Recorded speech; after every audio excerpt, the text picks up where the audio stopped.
Greetings, welcome to the Math Hub. Takugadzira suggested solutions homework number 1 patopic yemasets.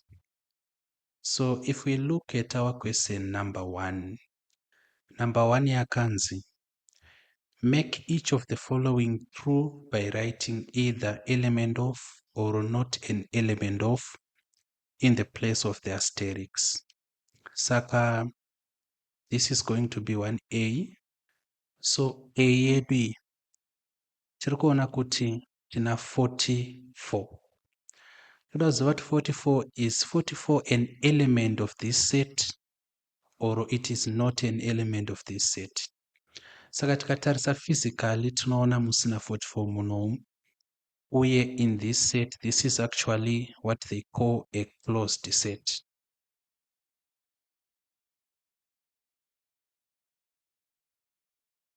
It's called a closed set because hatinachi and so on. Hatina madots aya 3 anoindicata kuti and so on. Saka kana tine closed set, tinogona kutarisa physically kuti 44 irimo here kana kuti is it amongst the elements of that set, of which after closer inspection we can see kuti set iro contains the multiples of 2, 2, 4, 6, 8, 10.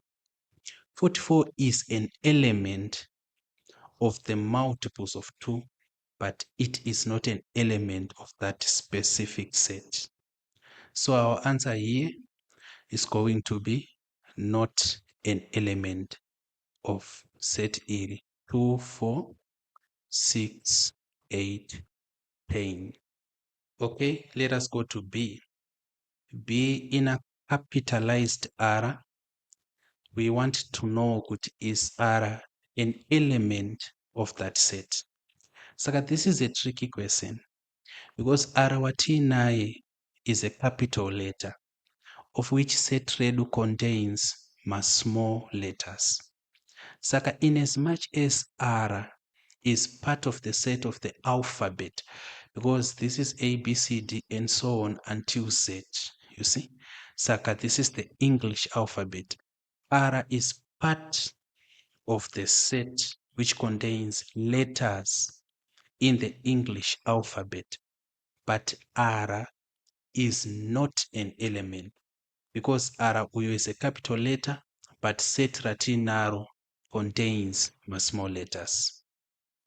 So our answer here is R, not an element of A, B, C, D, and so on until Z. So tapedza number 1. Let us go on to number 2.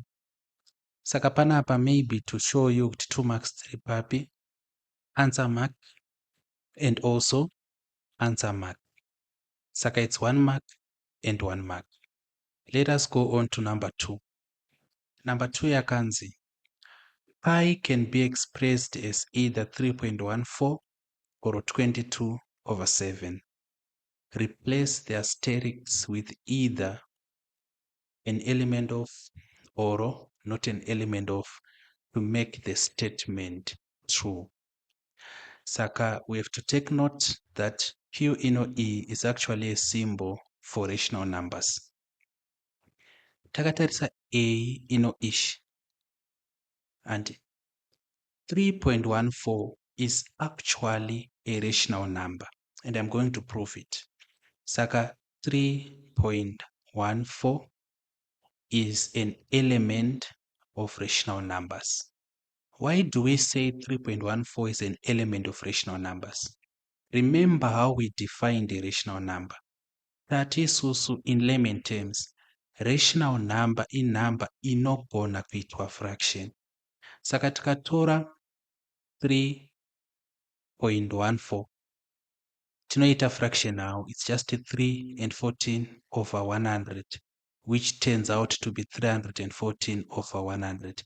Handina kuireduce to lowest terms, but this is already a fraction. Mapaona. Saka 3.14 is an element of rational numbers. Let us take on B. Then B, of course, yakanzi 22/7. This of course is an element of rational numbers. Saka looking at how this is marked, tikatarisa, we're going to see this actually contains 2 marks. Saka the marking is going to be like this: answer mark and answer mark. It was straightforward. Let us go on to number 3. Number 3 yakanzi, find the number of elements of X when X is equal to A 5566. So to now answer A. So the number of elements of X is just a head count in that case. Tungoverenga kuti muset A mune ma-elements mangana. Saka it's 1, 2, 3, 4. The answer is 4. It does not matter kuti they are repeated. Umwe anogona kufunga kuti answer ndi 2. No, answer is not 2. Answer is 4. We just count physically 1, 2, 3, 4. Mapaona. Dai kwanga kuri kuti tiri kuda kuinyora iri a subset of something. Let us say kuti we had a Venn diagram like this. Then this set X was a subset. Tatinyora iri 5, 5, 6, 6. Each element tainyora. This is just used to prove kuti tinomaverenga sezvaari 5, 5, 6, 6. Kureva kuti the number of elements of X, they're actually 4. Going on to B. Saka B is a little tricky. The number of elements of X is equal to. Tikada kuverenga kuti 1, 2, 3, 4. 4 is not the answer.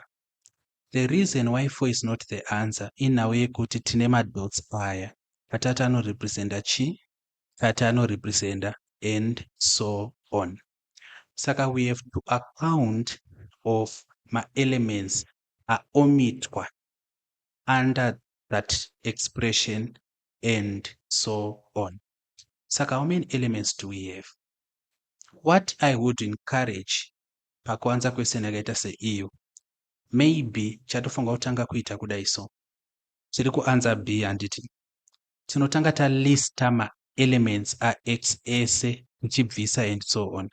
Saka tikatarisa panapa tikuona kuti tingobva pana 11 kapana 22. So it's 11, 12, 13, 14, 15, 16, 17, 18, 19, 20, 21, 22. Tadai so manje kuti tichinyora the number of elements of X hazvichanetsi, takungoverenga 1, 2, 3, 4, 5, 6, 7, 8, 9, 10, 11, 12. So here the answer is 12. It's 2 marks again. Kureva kuti it's just answer mark. And here panapa pane half a mark. Panapa again pane futichi half a mark. But ukangonyora kuti 12 unowana a full mark. So half a mark inoi, it's actually a method mark, and this half a mark is actually an answer mark. Let us go on to number 4. Number 4 yakanzi, write down the following using symbols. A set of trees is not a subset of meta objects. Saka A, it's actually straightforward. This set of trees and is not a subset. Saka not a subset. Indo symbol a subset. Tikaicheka yava not a subset of a set of what? Metal objects. Ndoinge tori final answer. Mamakiro atinoita tinoya panapa toisa 1 mark. It's a method mark panapa. Toya panapa toisa half a mark. For a method mark panapa futa half a mark for a method mark. Kureva kuti O in 2 marks. But let us revisit this. Tangoita mathematize. Taita mathematize. Kuita mathematize kuconverta from a word description to a mathematical description. Tiri kubvisa kuchirungu chakanzi set of trees is not a subset of meta objects, tichisa kusvomhu ndokuita mathematize. So let us go on to B. Saka B yakamira sei? B iri kuti children are members of the human race. So before we go anywhere, let us do something panapa. Let us say kuti the universal set and it is what? The human race. Zvikanzi children are members of the human race. Zvinenge zvichirevei? Zvinoreva kuti we have a subset of what? Children. Maona. We can also have a subset of adults. Anditi. Saka panapa, to just make it interesting, tinogona kudai so. Tinogona kuti the subset of adults inoita intersect with the subset of children kana mwana aine 18 years. Mwana ane 18 years is not necessarily an adult. The mwana ane 18 years is an adult at law, but still a child. Saka togona kutesa mwana ane 18 years panapa kuti a child and an adult, just to make it interesting. But point yanachida kubuditsa ndeyekuti statement rekuti children are members of the human race rinongoreva kuti children are a subset of the human race. Saka kana children vari a subset of the human race, this means kuti kuinyora tikaita kudai so, children, they are a subset of what? The human race. Ende kuimaka changoisa a method mark panapa kuziva kuti subset, half a mark panapa and half a mark panapa. All these are method marks. Zvinenge zvatopera. Let us go to the second last question, which is number 5. Number 5 yakanzi, if the universal set equates to months of the year. Saka mwedzi iri mugore is just coefficient. Saka before we go anyway, ngatitongonyora what the universal set is. Saka panapa universal set is equal to January, tangonyora takashotena, February, March, April, May, June, July, August, September, October, November, December. Saka 1, 2, 3, 4, 5, 6, 7, 8, 9, 10, 11, 12. Correct. So vazvanzi if the first 8 months of the year, saka hopefully ndanyora in their order panapa. Kurati first 8 months changotora January, February, March, April, then May, June, July, August, like this. Saka 1, 2, 3, 4, 5, 6, 7, 8. Okay. Then Y, set Y yanzi, months ending with Y. Saka panapa manje. Saka panapa, the months which end with Y. So ndoda kutestera panapa. So kutesta kwangu ndekwekuti ndikuda kuti January isho inoenda na Y kayo. For February, should be very careful. Yes. March no inopera na H, April na L, May na Y foot. Then June no, July. Then August na T, September na R, October na R, November na R, December na R. Saka we only have January, February, May na July. So here we have January, February, May naJuly. Okay, saka tanyora our universal set, tikanyora masubsets edu f y. Zvakunzi draw a Venn diagram to show the relationship between fy and the universal set. Saka the Venn diagram redu rakadai so izvi hazvina kana maki izvi zvataita panapa, but kuzviita iwewe manje zvinokuaidha in the event yekuti waluza mamarks kunoku.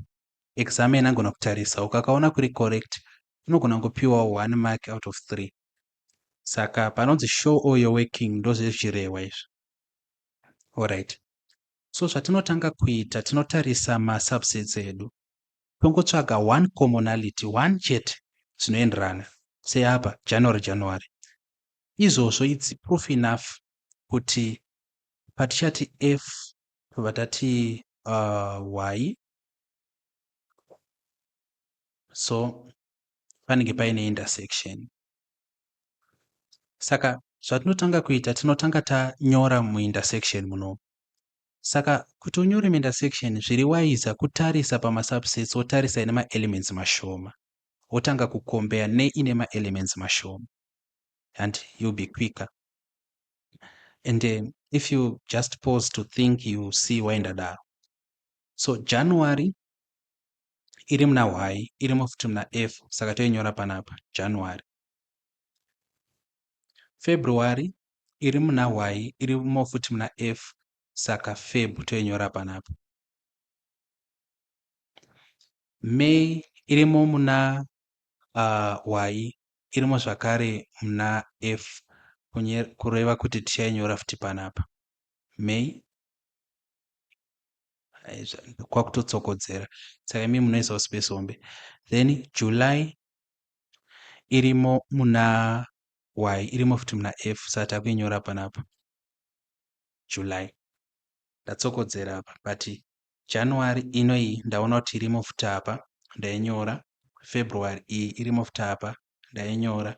May ish irimo futi apa ndikainyora. Then July ish irimo futi apa ndikainyora. Takuchitarisa manje kuna y kuti kune here maelements ari muna y asi asiri muintersection. Lololo hatina, saka motongosara makadaro. Then muna f manje January takutsvaga maelements ari muna f asi asiri pakati panapa, saka January iripo pakati, February iripo, March haipo, takuinyora kunoku March. April haipo pakati, takuinyora futi panapa. May iripo, June haipo, takuinyora June. Then July iripo asi August haipo, takuinyora kunoku. So tadaro manje takuchienda kuuniversal set, takuda notarisa kuti tine here maelements ari muuniversal set asi asiri muna f kana muna y. Saka tinotanga January iyi iripo iyi, saka hainyorwi. February iripo hainyorwi. March iripo hainyorwi. April iripo hainyorwi. May iripo hainyorwi. June iripo hainyorwi. July iripo hainyorwi. August iripo hainyorwi. Asi September muno hamuna, saka takuinyora kunze kunoku September. October hamuna futi. Then November hamuna naDecember. Saka ratopera graph racho kwanzi graph Venn diagram. So tinorumaka sei? Tinowanzodhila nemahalf marks panapa, saka tongoti zvese zviri kunze uku tikazvipa half a mark, actually tikazvipa a full mark, then mahalf tinozoallocata nekuti wagona zvipi. Saka kana iri full mark zvoreva kuti panapa pane half, half, half, half, handiti. So this makes it 2 marks. Saka zvoreva kuti iyi quarter, iyi quarter, iyi quarter, iyi futi iquarter.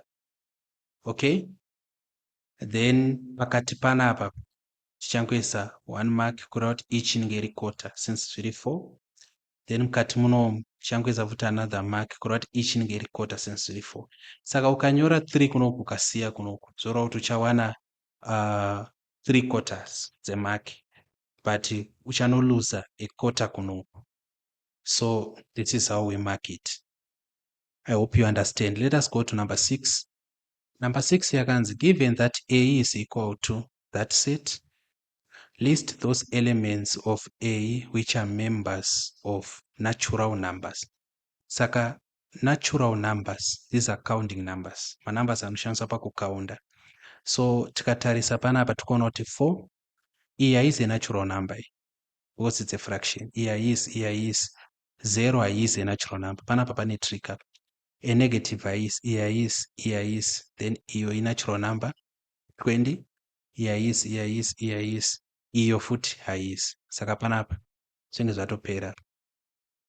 Okay, then W whole numbers tinotangira pana 0 then 4 20. Kana uchiisa relationship yemanatural numbers nemawhole numbers hazvitombonetsi, ingori nhau yekuti mawhole numbers tinenge tangonyora manatural numbers asi tichitangira pana 0, then maintegers manegative numbers nemapositive whole numbers kureva tichatanga nemanegatives panapa. So order ina basa hayo, saka ngatingonyora as we go, but they should be negative whole numbers. Saka for ngatingonyora as it appears. Saka pano tina 4 kandise zvima semicolon zvakadai izvi, tina 4 handi, then tina 0, tina minus 19, iyi haiti decimal, tina 20, zvapera. Okay, then Q iri kurepresenta ma-rational numbers. Saka ma-rational numbers almost ese achapinda like this, 1,5, 0, minus 19, ma-rational numbers ese yawa,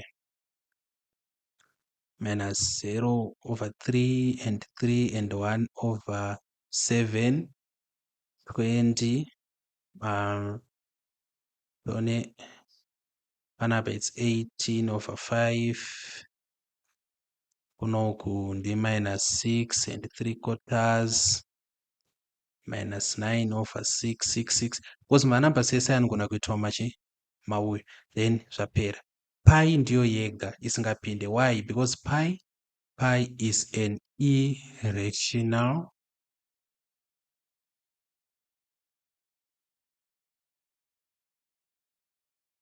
number. So pi is an irrational number. So tapedza ma-suggested solutions at this homework. If you have any questions, you can ask in the comments section. But if you want to join the Math Hub, you need extra lessons, be it O-level maths kana kuti A-level maths, you can reach to me on my contact details, which are, my number is a Zimbabwean one, +263 07104699150. Then those who prefer email, it's tapiwanyemba453@gmail.com. Then it's the number dzinowanikwa pa WhatsApp. So that is it. Otherwise, if you have no questions, thank you for your patience and happy learning.